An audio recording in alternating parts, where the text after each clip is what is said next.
Comment dépasser ta peur de faire des vidéos? Dans cet épisode de podcast, je vais te donner 3 clés pour pouvoir dépasser cette peur. Bonjour et bienvenue sur le podcast des néo-vidéo marketeurs. Ce podcast s'adresse essentiellement aux chefs d'entreprise, micro-entrepreneurs, freelance, indépendants, coachs, consultants. Et si toi aussi tu souhaites développer ton business grâce au marketing vidéo, ce podcast est fait pour toi et il n'y a qu'un seul maître mot, sois unique, pense différemment. Hey, salut à toi, merci d'écouter cet épisode de podcast qui certainement va t'intéresser, peut-être que tu fais partie de ces gens qui osent pas faire des vidéos, tout simplement parce qu'ils ont peur et il y a différentes peurs évidemment par rapport à ça. Alors avant toute chose, pour me présenter, si tu ne me connais pas, si tu arrives sur ce podcast pour la première fois, donc moi je m'appelle Christophe Train et je suis formateur, coach en marketing vidéo. En d'autres termes, j'accompagne les entrepreneurs qui veulent booster leur visibilité grâce au marketing vidéo. Alors, pour venir justement au cœur du sujet qui nous occupe aujourd'hui, comment dépasser la peur de faire des vidéos? J'ai envie de te poser en fait la question suivante, qu'est-ce qui te bloque aujourd'hui à faire des vidéos? Parce que tu le sais, tu l'as certainement entendu, et si tu me suis, tu sais que c'est quelque chose que je rappelle et que je répète régulièrement, à savoir que, eh bien oui, aujourd'hui en 2020 plus qu'hier, c'est essentiel d'intégrer la vidéo dans sa communication sur le web. Alors, pour autant, tu le sais, mais tu fais pas de vidéo, donc il y a quelque chose qui te bloque. Alors on va pas aborder les fausses excuses, tu sais, celles qui disent oui, j'ai pas le temps, j'y connais rien. Pour moi, je considère que ce sont vraiment des fausses excuses qui cachent réellement de vraies peurs derrière. Et c'est vrai qu'en discutant avec des entrepreneurs, je me rends compte que, eh bien, il y a souvent les mêmes peurs qui reviennent. Et les peurs qui reviennent, généralement, c'est celle-ci. Ça va être la peur du regard des autres. Ça va être la peur de faire des erreurs, la peur de l'imperfection, la peur de se filmer même face caméra. Voilà, on a peur de son image. Et ça revient un petit peu à la peur du regard des autres aussi. Eh bien oui, toutes ces peurs-là, c'est généralement des peurs que beaucoup d'entrepreneurs rencontrent. Donc tu n'es pas seul, tu vois. Tu n'es pas seul dans ce cas-là si ça peut te rassurer. Alors évidemment, je dis ça, mais pour autant, c'est pas en te disant ça que ça va te motiver à passer à l'action et faire des vidéos dès demain pour justement booster ta communication digitale. Parce que en fait, c'est quoi la peur du regard des autres? C'est quoi cette peur de faire des erreurs? C'est quoi cette peur de l'imperfection? Hein, c'est des peurs qui sont là en fait, qui sont liées justement à l'estime de soi, et ça fait partie d'une des 3 clés justement que je vais aborder tout à l'heure. Alors, justement, alors on va commencer à aborder justement quelles sont les 3 clés que je te propose à aborder, à utiliser, à intégrer pour pouvoir t'amener à passer à l'action. Alors la toute première à laquelle je pense, c'est changer d'attitude par rapport à ça. Et oui, changer d'attitude sur le fait de faire des vidéos. Changer d'attitude, ça veut dire tout simplement s'engager à changer. Et oui, parce que si tu, comment dirais-je, si tu adoptes les mêmes comportements que tu adoptais hier, évidemment, bah tu vas répéter les mêmes résultats, à savoir, bah tu vas pas faire de vidéo. Donc immanquablement, et la logique est là dans le sens où, bah oui, il va falloir que tu t'engages à changer, c'est-à-dire à changer ton attitude face à ça et à vouloir désormais mettre en place une stratégie vidéo. En termes d'attitude également, je t'invite aussi à croire que tu peux toi aussi réussir, faire des vidéos, même si tu pars de zéro, que tu n'y connais strictement rien, c'est tout à fait possible pour toi de réussir des vidéos. Oui, oui, oui, on en reparlera tout à l'heure à la fin de ce podcast. Et puis, évidemment, en termes d'attitude, le troisième point aussi, c'est de vouloir changer et de vouloir mettre en œuvre ton objectif chaque jour. C'est-à-dire que tu te dis chaque jour, voilà, va falloir que je prépare une vidéo par semaine, par exemple. Et donc, ça veut dire que chaque jour, tu vas travailler là-dessus. Il s'agit pas de faire tous les jours des vidéos, hein, c'est pas ce que je suis en train de te dire. Mais c'est dans ton attitude d'intégrer cette notion que tu vas être amené à faire régulièrement des vidéos. Donc, si par exemple tu veux faire une vidéo par semaine pour publier ça sur YouTube, sur tes réseaux sociaux, ce qui est très bien d'ailleurs comme régularité, c'est plutôt pas mal, eh bien tu peux te mettre en place comme ça un calendrier éditorial sur lequel peut-être tous les jours tu vas revenir dessus en disant bah tiens je vais changer, là j'avais prévu de faire en semaine 2 faire tel type de vidéo, mais finalement ce thème-là je vais l'aborder plutôt en semaine 3 et en semaine 2 je vais utiliser une autre vidéo avec un autre thème. Et donc, mettre en œuvre ton objectif, c'est super important, bien entendu, en termes d'attitude pour pouvoir changer les choses. Ça, c'est la première clé que je te propose. Je t'invite vraiment à y réfléchir sur ce changement d'attitude, hein. C'est indispensable.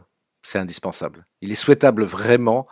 Et je pense notamment à t'engager à changer pour véritablement pouvoir mettre en place une stratégie vidéo. La deuxième clé qui est peut-être le cœur des 3 clés d'ailleurs, c'est de dépasser tes peurs.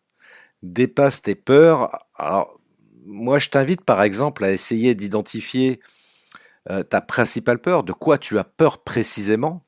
Est-ce que c'est juste la peur du regard des autres qui te bloque? Hein, si c'est juste ça, eh bien, identifie-la clairement, écris. Voilà, prends un stylo, un papier. Alors, on fait une pause 2 minutes.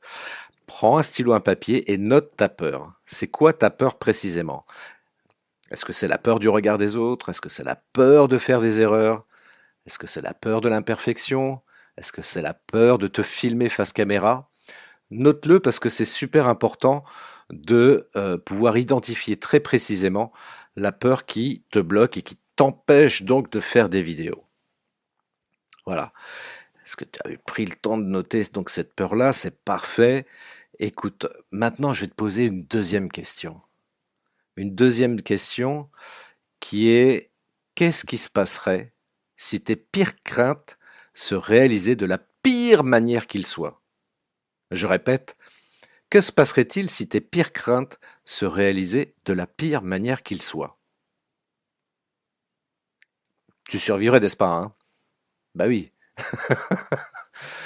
Imaginons que ta plus grande peur, c'est le regard des autres, hein. Tu as peur de ce qu'ils peuvent dire, ce qu'ils peuvent estimer par rapport à toi, ce qu'ils vont apporter comme jugement sur ta prestation en vidéo. Et alors, est-ce que c'est si grave que ça? Ce qu'ils peuvent dire ou penser, et on sait très bien qu'en plus de ça, les peurs sont généralement infondées. C'est juste des films intérieurs qu'on se fait par rapport à ça, parce que dans 92% des cas, les peurs qu'on peut avoir sont totalement infondées. Il n'y a que dans 8% des cas où elles sont totalement fondées. Mais en l'occurrence, la peur du regard des autres. Qu'est-ce qui te permet de présupposer que les autres vont avoir un regard négatif à ton sujet? Bah alors tu vas me dire oui, mais il y a les haters, etc. Bah oui, et alors? C'est partie de la vie, ça c'est pas un problème. Est-ce que pour autant les haters vont chercher à te nuire d'une manière ou d'une autre? A priori non. Enfin, je veux dire, regarde sur Internet, hein. Regarde sur Internet. Les haters sont des crocodiles, hein, qui ont une grande bouche. Pour autant, c'est extrêmement rare qu'ils passent à l'action et qu'ils viennent te nuire réellement dans ton business, hein. Donc, bah voilà.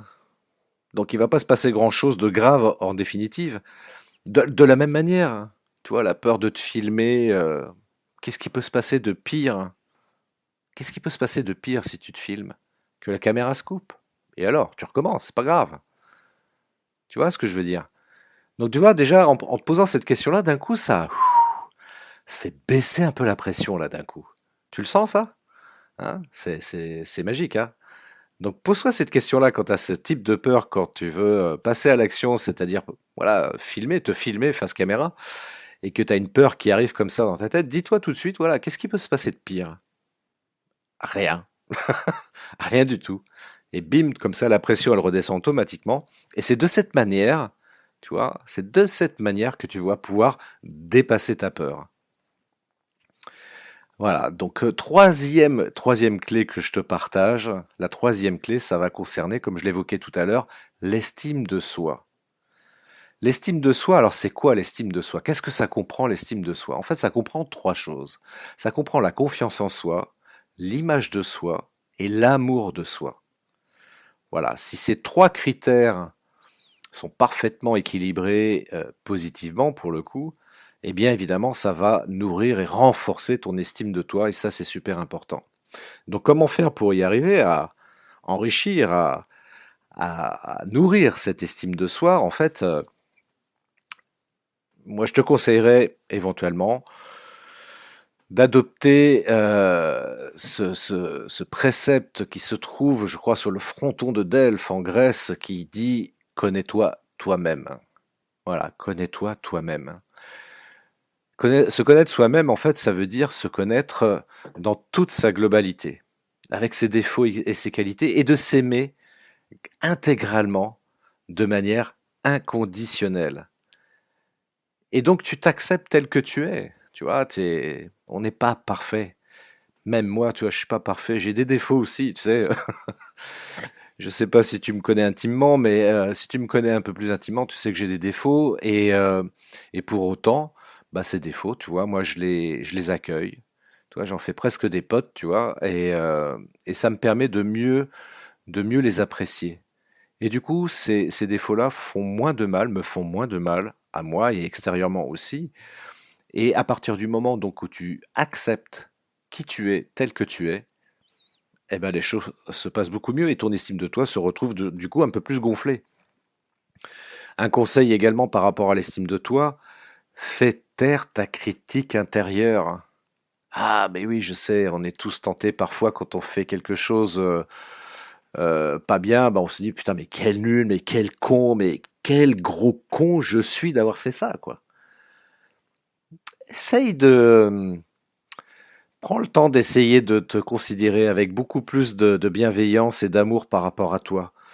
Accepte, accepte autant que possible bah, que tu n'es pas parfait, que tu peux commettre des erreurs, que tu peux faire des choses de manière totalement imparfaite. Et tu vois, c'est quelque chose que je disais à quelqu'un qui était dans ce type de message contraignant du soi parfait. Et je lui disais, tu vois, ce qui serait souhaitable pour toi, c'est qu'au lieu d'être dans ce soi parfait, au lieu de chercher la perfection en d'autres termes, cherche plutôt l'excellence. Parce que la perfection, en ce bas monde, ça n'existe pas. Cherche plutôt l'excellence. Ça, c'est quelque chose qui est beaucoup plus intéressant, justement, à exceller dans ce que tu fais. Voilà. Donc, ça te permettra de faire taire cette critique intérieure. Tu vois ce que je veux dire? Et puis, pour terminer, bah, évidemment, une fois qu'on a fait tout ce travail personnel à l'intérieur de soi, eh bien, immanquablement, il y a un point qui est incontournable, eh bien, c'est de passer à l'action. Tu agis, ose, ose et ose. Ose faire quelque chose, ose passer devant la caméra, ose te filmer. Et puis, tu verras que plus tu le feras, et plus ça deviendra quelque chose de naturel. Et toutes ces peurs que tu pouvais avoir au départ, eh bien, elles vont diminuer d'intensité. Elles vont diminuer d'intensité et ça, c'est magique. Voilà, alors je te rappelle les trois clés donc, que je t'ai proposées pour pouvoir dépasser justement toutes ces peurs qui t'empêchent de faire des vidéos. La première, c'est de changer d'attitude. Voilà. La deuxième, c'est de dépasser ta peur. Et enfin, la troisième, c'est de travailler sur ton estime de toi. Je rappelle, l'estime de soi, c'est confiance en soi, image de soi et amour de soi. Voilà, ça, c'est les trois critères importants de l'estime de soi. Alors, comment moi, je pourrais éventuellement t'aider justement à te permettre de dépasser tes peurs au-delà de ce que je viens de t'expliquer, écoute, très simplement, voilà, moi je propose des formations et des accompagnements, voilà, pour les entrepreneurs qui veulent utiliser le marketing vidéo de manière efficace. Alors des formations sur 1, 2 journées, et puis des accompagnements sur 3 mois, voilà, que je propose où chaque semaine on va se retrouver ensemble en visio pour que je puisse t'aider à travailler justement aussi bien sur la partie technique, mais également sur la partie stratégique et enfin sur la partie mindset. Voilà, moi dans mes accompagnements, c'est les 3 piliers sur lesquels on travaille pour te permettre justement d'avoir une efficacité dans ta stratégie marketing qui intègre donc la vidéo. Alors bien évidemment, si tu veux en savoir plus, moi ce que je t'invite à faire, c'est de prendre un rendez-vous avec moi. Tu vas sur internet, tu tapes christophetrain.fr/45mn comme 45 minutes. Voilà, parce que c'est un entretien que je t'offre de 45 minutes pendant lequel je vais t'auditer, te questionner et voir quels sont les points sur lesquels tu pourrais travailler pour améliorer donc ta stratégie vidéo, t'apporter des conseils éventuellement pour que tout de suite déjà tu puisses mettre en place quelque chose. Et puis bien entendu, si toi comme moi on estime qu'on peut travailler ensemble, eh bien envisager donc cet accompagnement donc sur 3 mois pendant cette période pendant laquelle donc je serai à tes côtés tout le temps. J'oserais dire presque H24 parce que bon, c'est pas parce qu'on se fait un rendez-vous hebdomadaire que on se voit pas le reste de la semaine, bien au contraire, parce que c'est ce que je rappelle moi aux entrepreneurs que j'ai accompagnés comme ça, on travaille de cette manière-là, par WhatsApp notamment, pour échanger et discuter, voilà, sur les travaux que je conseillais de faire, donc en termes de homework entre guillemets, justement pour pouvoir suivre de manière très personnalisée et très proche les personnes que j'accompagnais. Donc voilà, c'est quelque chose qui t'intéresse. Donc je t'invite encore une fois à prendre rendez-vous avec moi pour qu'on en discute. christophetrain.fr/mn. Je vais mettre ça sur la description de ce podcast pour que tu puisses récupérer le lien très rapidement.